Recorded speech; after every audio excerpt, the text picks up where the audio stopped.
দেখো, আজ একটা গুরুত্বপূর্ণ বিষয় নিয়ে তোমাদের সঙ্গে আমি আলোচনা করতে যাচ্ছি। সেটি হলো বিটুইন এবং অ্যামং এর ব্যবহার সম্পর্কে। দেখো, যদি কোনো ক্ষেত্রে দুজনের মধ্যে কোনো কিছু শেয়ার করার কথা বলা হয়, কোনো কিছু ভাগ করে দেওয়ার কথা বলা হয়, বা কোনো সম্পর্ক স্থাপনের কথা বলা হয় দুজনের মধ্যে, তাহলে সেখানে বিটুইন বসবে। যেমন divide the apple between Ram and Shyam. Ram and Shyam দুজন ব্যক্তি, সেজন্য তাদের ক্ষেত্রে আমরা ভাগ করে দেওয়ার জন্য বিটুইন ব্যবহার করেছি।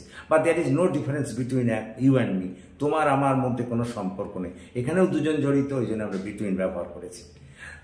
কিন্তু যদি কোনো ক্ষেত্রে দেখা যায় দুইয়ের বেশি জনের সঙ্গে কোনো কিছু শেয়ার করা, কোনো কিছু ভাগ করে দেয়া, বা কোনো সম্পর্ক স্থাপনের কথা বলা হয় দুইয়ের বেশি জনের সঙ্গে, তখন সেখানে অ্যামং বসবে।